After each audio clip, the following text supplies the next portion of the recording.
Nicotine patches and all the hype. What you should know. First and foremost, the patch is probably a better way to consume nicotine than smoking, because you don't get all the bad side effects of the smoking. However, then you have to consider what the patch is made out of, and your skin absorbs everything, right? So even in Band-Aids, the materials are not always something that should be on your skin. So a nicotine patch is going to have similar things to that. If you have a reaction to adhesives, that's another thing to consider as well, and you may not want to use a nicotine patch because it has the adhesives in it that you could have a reaction to.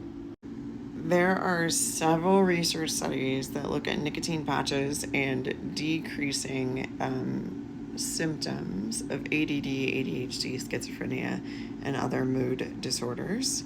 There are also research studies that show that applying a nicotine patch in the case of dementia and Alzheimer's is actually appropriate and beneficial for memory.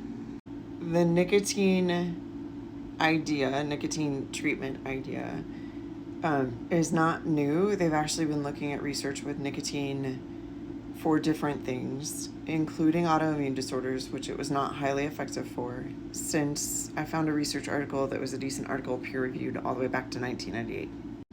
What they can show that nicotine does is that it activates this anticholinergic pathway, a specific one that actually helps decrease the number of inflammatory cytokines that are produced in the body. And that's why they think it's working for people who have long COVID. Is the long COVID is the continuous reproduction of these inflammatory cytokines.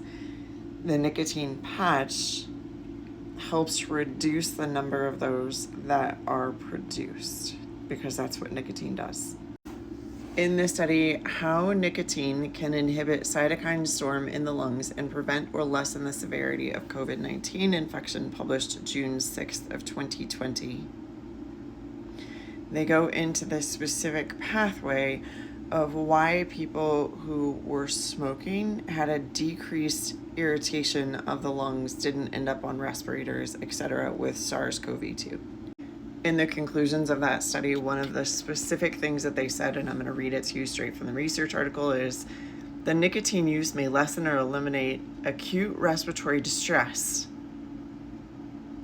in SARS-CoV-2 patients who are smoking.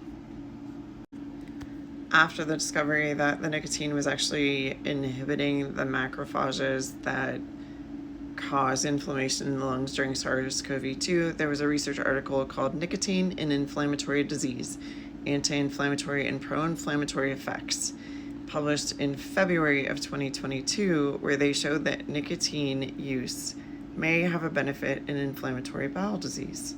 The research article specifically called nicotine an anti-inflammatory alkaloid. Other things that this particular study attributed to in positive effects was that it may help with arthritis, multiple sclerosis, and sepsis. The patch is more beneficial because smoking, incidentally, actually creates more inflammation in the oral cavity. So you end up, and also, like, this is where a nicotine pouch or chewing tobacco would be a negative, because you'd be getting the positive benefits of the nicotine other places in your body, but the negative when applied to the mouth. So it creates gingivitis, it creates periodontal disease, it creates growth of abnormal cells in the oral cavity. But throughout the rest of the body, it creates an anti-inflammatory effect. This is where the patch comes in and becomes a huge benefit. When we talk about the nicotine patch, how they're extracting the nicotine matters, the dose of the nicotine matters, all of that kind of stuff. And if you're someone who has a highly addictive personality, this might not be the route that you want to go on a daily, because you would become addicted and then the withdrawal symptoms are pretty bad.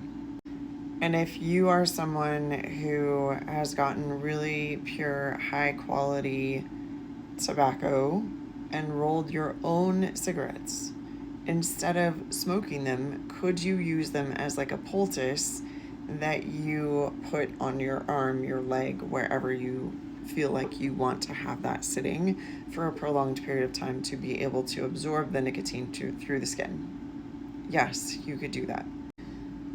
But that's more work. So the nicotine patch becomes an easy solution. For those who are orally fixated, using the nicotine pouches is still an option for inflammation throughout your body. Just realize that it increases the risk for periodontal disease, gingivitis, and oral cancers. And that would also then include the use of like nicotine gum. But that we can prove in the research that it is an anti-inflammatory alkaloid, that it reduces a cytokine storm, and that it helps improve memory and cognition even in clients with Alzheimer's and dementia, maybe it's worth considering.